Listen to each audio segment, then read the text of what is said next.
আসসালামু আলাইকুম। বন্ধুদেরকে জানাই সুস্বাগতম। শখের রান্নাঘর থেকে সকলকে শুভেচ্ছা জানাই। আশা করি সকলে ভালো আছো। আজকে আমি তোমাদের সঙ্গে দেখাবো চাপা শুটকির রেসিপি। চাপা শুটকি এমনিতে ভর্তা খাওয়া যায়, ভুনা খাওয়া যায়, আবার চাপা শুটকির বড়া। তো আমি আজকে তোমাদেরকে দেখাবো চাপা শুটকির বড়া। তো আমি পেঁয়াজ, কাঁচা লঙ্কা, রসুন এগুলো তেলে ভেজে আগে পাতায় বেটে নিয়েছি। এখন আমি কড়াই বসিয়ে দিলাম, চাপা শুটকিটা দিয়ে দিলাম। এটা কিছু তেল ভেজে তারপরে আমি সব মশলা দিয়ে দেবো।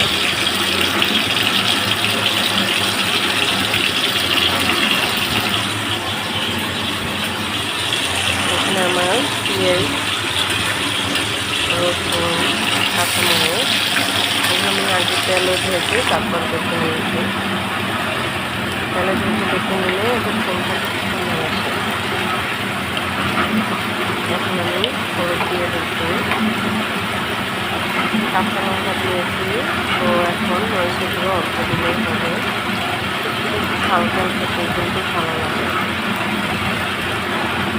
ভর্তা মানে ঝাল। এখন আমি এখানে অ্যাড করবো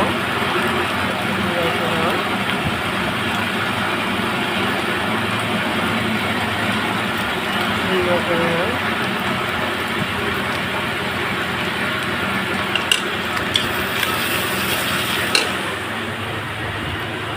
স্বাদ মতো লবণ।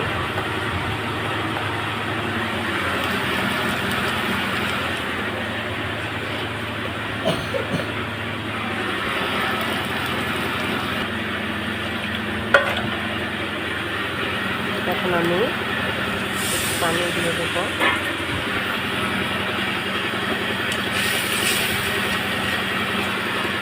এগুলো সুন্দর করে কষিয়ে নেব। আর শুটকিটাও এখানে গলে দিয়েছে। আর একটু পানি দিয়ে দেবো, যাতে চুনাটা একটু পানি দিয়ে হয়ে যাবে। আমার দেখুন চুনাটা হয়ে গেছে, তেল ছেড়ে দিয়েছে।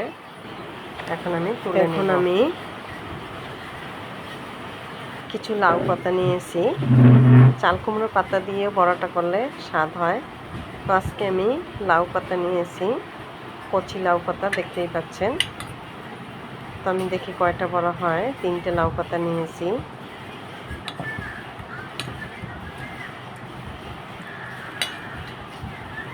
অনেক দিন থেকে চাপা শুটকির বড়াটা খাওয়া হয়নি, ভুলেই গিয়েছি। চাল কুমড়ো পাতা এখানে শহরে বেশি পাওয়া যায় না, গ্রামে এটা বেশি পাওয়া যায়।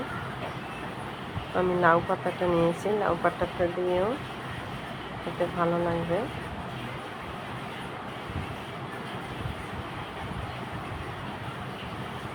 বেঁধে দিলেও হয়, তো বাঁধার দরকার নেই। একটা বটে উল্টা পিঠে দিয়ে দিলেই হবে। এক এক করে আমার 3টে বড়া হয়ে গেল। তো এখন আমি কড়াই বসিয়ে দিলাম। কড়াইতে এক এক করে বড়াগুলো দিয়ে দিলাম। এখানে আমি সরিষার তেল দিয়েছি। আপনারা তেলে সয়াবিন তেলও দিতে পারেন, তবে সরিষার তেল দিলে বড়াটা সেন্ট ভালো আসে।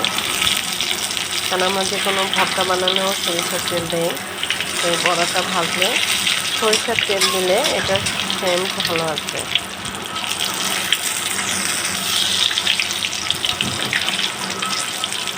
তো আমার বড়াগুলো উল্টিয়ে দিলাম, বড়াগুলো হয়ে গেল। তো আমার চ্যানেলটিকে সকলেই সাবস্ক্রাইব করিবেন। যদি ভালো লেগে থাকে কমেন্ট করে জানাবেন। আর এভাবে